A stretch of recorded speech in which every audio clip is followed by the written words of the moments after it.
Hello everyone and welcome back to Mathboltmaster. আৰম্ভ কৰোঁ আমাৰ আজিৰ সেশনটো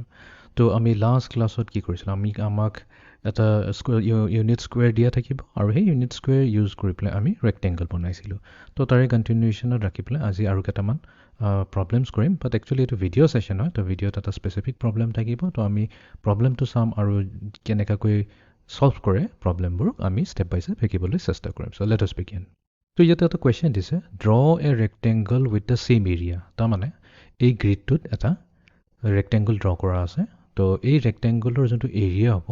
ছেইম টু ছেইম এৰিয়াৰ আমি এটা বেলেগ ৰেক্টেংগল বনাব লাগিব বাট কণ্ডিশ্যন কি দিছে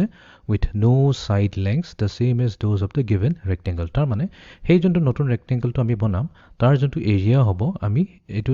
চাব লাগিব যে সেই ৰেক্টেংগলটোৰ এৰিয়া ছেইম টু ছেইম থাকিব লাগিব বাট ইয়াৰ যোনটো ছাইড হৈ যাব এতিয়া নতুন ছাইড এটা আহি যাব এইটো হৈ যাব এটা নতুন লেংথ এইটো হৈ যাব এটা নতুন উইথ বা আমি ব্ৰেথ বুলি কৈ যোনটো কওঁ লেংথ আৰু ব্ৰেথ বেলেগ হ'ব ইয়াতকৈ যোনটো দিয়া আছে তো চাওঁচোন কেনেকৈ সলভ কৰিছে Draw a rectangle with the same area but with no side lengths the same as those of the given rectangle. So here is our given rectangle and we want to draw a rectangle with the same area. So what is the area of this rectangle? Area is the amount of space a shape covers. So how much space or how many square units does this shape cover? Does our rectangle cover? Each of these is 1 square unit, so our rectangle covers 1, 2, 3, 4, 5, 6, 7, 8 square. তো সবতকৈ first কাম কি হ'ব আমাক যোনটো square ৰেক্টেংগলটো দিয়া আছে আমি এইটো চাম যে সেই ৰেক্টেংগলটো বনাবলৈ কেইটা ইউনিট স্কুৱেৰ ইউজ কৰিছে তো ইয়াতে দেখাই গৈছে 1 2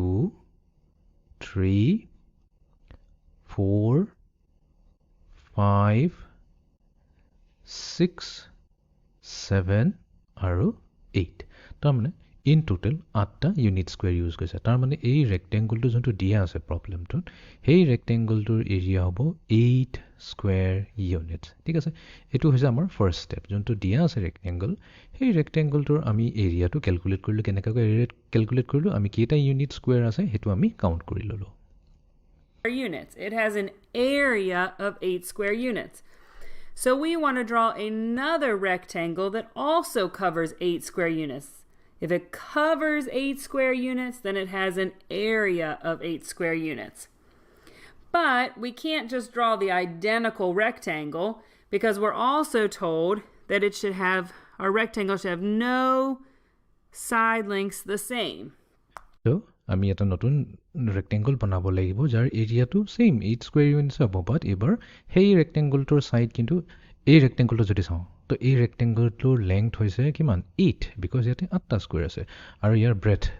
হৈছে 1 ইউনিট তো ইয়াতে হৈছে আমি ক'ব গ'লে এইটো 1/8 চাইজৰ হৈছে এইটো এটা ৰেক্টেংগল বাট আমি ডিফাৰেণ্ট ৰেক্টেংগল ড্ৰ কৰিব লাগিব So what are the side lengths of our rectangle? Over here on the left, it's 1 unit long, and going across the top is 8 units long. This rectangle had 8 square units, and they were broken up into one row of 8.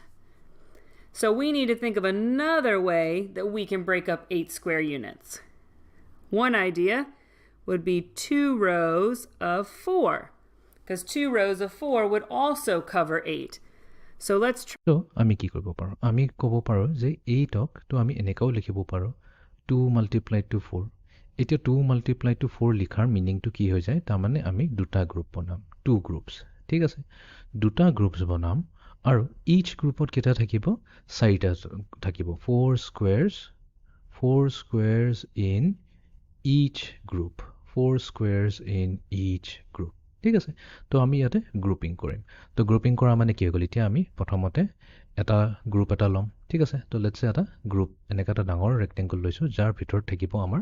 4টা square ঠিক আছে এইটো আমাৰ first group হৈ গ'ল 1 2 3 4